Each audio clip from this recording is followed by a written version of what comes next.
Welcome to intellectuals Avenue. आज की हमारी फिगर ऑफ स्पीच है अपोस्ट्रोफी। अपोस्ट्रोफी की डेफिनेशन है apostrophe is a rhetorical figure,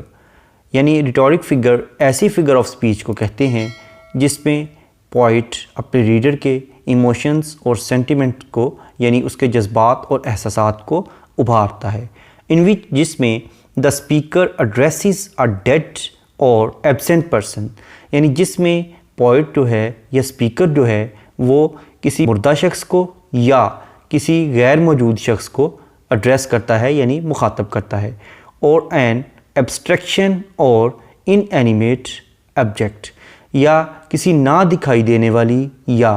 किसी बेजान चीज़ को मुखातब करता है। यानी ये एक ऐसी टर्म है जो कि एक रिटोरिकल टर्म है और इसके साथ साथ इसमें स्पीकर किसी डेड पर्सन को, एब्सेंट पर्सन को, एब्स्ट्रैक्शन को या इनएनिमेट चीज़ को मुखातब करता है। यानी किसी भी चीज़ को या किसी भी शख्स को अगर पोइट मुखातब करे तो उसे अपोस्ट्रोफी कहते हैं। अब आते हैं हम इनकी एग्जांपल्स की जानिब। अगर हम जॉन कीट्स की ओड टू अ नाइटिंगेल की लाइन नंबर 61 को देखें तो उसमें वो कहता है thou wast not born for death immortal bird, यानी वो इमोर्टल बर्ड लाफानी परिंदे को मुखातब करते हुए कहता है कि ए नाइटिंगेल तुम मौत के लिए पैदा ही नहीं हुए। उसके बाद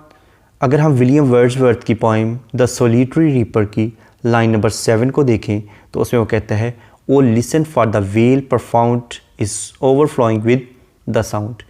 यानी वो कहता है ए गुज़रने वालों तुम ज़रा रुको और सुनो, वो लड़की जो गीत गा रही है उससे पूरी की पूरी वादी लबरेज़ हो गई है, यानी वो गुज़रने वालों को डायरेक्ट एड्रेस कर रहा है, तो ये अपोस्ट्रोफी है। उसके बाद अगर हम शीमस हीनी की पोइम द टूम रोड को देखें तो इसकी लाइन नंबर 15 में वो कहता है ओ चैरियटियर्स अबव योर डोरमेंट गन्स, ए बगियों पर सवार लोगों तुम्हारी सुस्त बंदूकों के ऊपर, यानी वो चैरियटियर्स जो हैं, बगी वाले जो हैं, उन्हें डायरेक्ट एड्रेस कर रहा है, मुखातब कर रहा है, तो ये भी अपोस्ट्रोफी है। अगर हम विलियम बटलर येट्स की पोइम अमंग स्कूल चिल्ड्रन की लाइन नंबर 53 को देखें तो उसमें वो कहता है and yet they to break hearts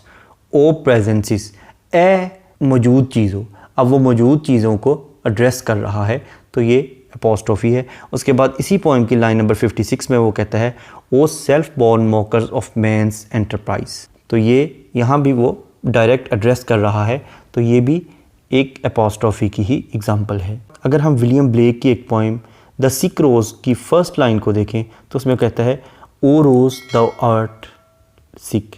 ए गुलाब के फूल तुम बीमार हो, यानी वो रोज़ को एड्रेस कर रहा है, तो ये अपोस्ट्रोफी है। इस लेक्चर में जिन पॉइंट्स के रेफरेंस दिए गए हैं उन तमाम पॉइंट्स को डिटेल में समझने के लिए इसी चैनल की रेलिवेंट प्लेलिस्ट्स को विज़िट करें। इसके साथ साथ इन पॉइंट्स के लिंक्स डिस्क्रिप्शन में भी मौजूद हैं। Thank you for attending this lecture.